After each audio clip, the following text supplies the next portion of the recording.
Join me as I take on the challenge of transforming my communication skills, using different styles to improve my relationships. Let's see if I can really make a difference. Effective communication is the backbone of any successful relationship, whether personal or professional. It's what helps build trust, resolve conflicts, and foster deep connections with others. But have you ever noticed how sometimes, despite our best intentions, our words and actions can lead to miscommunication, hurt feelings, and even damage relationships? It all boils down to the way we communicate, and that's what we're going to dive into today. When we communicate ineffectively, relationships suffer. We've all been there, feeling unheard, misunderstood, or frustrated because we're not getting our point across. Maybe you're tired of arguments and misunderstandings with your partner, or struggling to navigate office politics with your colleagues. Perhaps you're even dealing with feelings of resentment and hurt because someone close to you just doesn't seem to listen. Whatever the scenario, it's clear that poor communication is a major obstacle to building strong, healthy relationships. And that's exactly why it's so crucial to develop effective communication skills. Ineffective communication can lead to a never-ending cycle of misinterpretation and defensiveness. We react impulsively, and before we know it, the situation escalates into a full-blown argument. We've all been guilty of this at some point or another.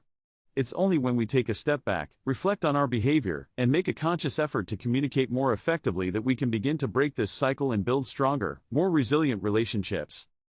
For instance, have you ever found yourself in a situation where you're trying to express your needs and feelings, but your partner just doesn't seem to get it? You're met with dismissal, blame shifting, or even aggression. It's frustrating, to say the least. But what if you could change that dynamic by adapting your communication style? So, what are these communication styles, and how do they impact our relationships?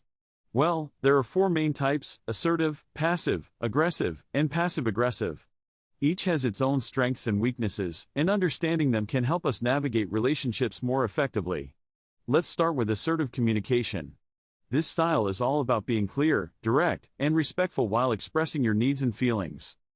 On the other end of the spectrum, we have passive communication.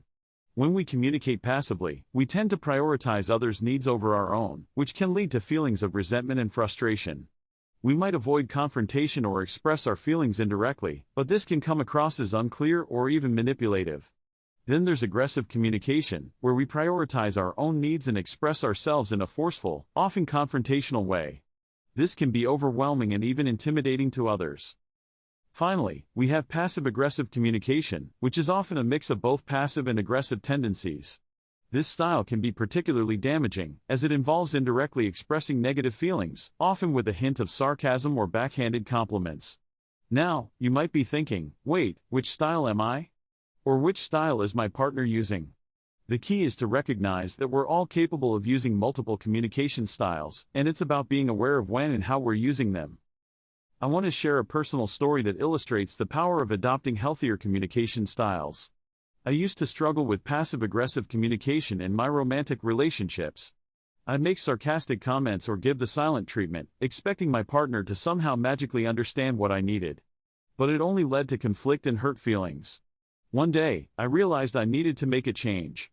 I started practicing assertive communication, expressing my needs and feelings clearly and respectfully. It was amazing to see how our dynamic shifted. We began to communicate more effectively, and our relationship became stronger and more fulfilling. By adopting healthier communication styles, we can transform our relationships and build stronger connections with others. It's not about changing who we are, but about being more intentional and aware of how we communicate. So, remember, effective communication is a skill that can be developed over time with practice, patience, and self-awareness. Thanks for watching, and I'd love to hear from you in the comments below. What's been your experience with different communication styles in your relationships? Don't forget to check out my other video on effective conflict resolution, which goes hand in hand with today's topic.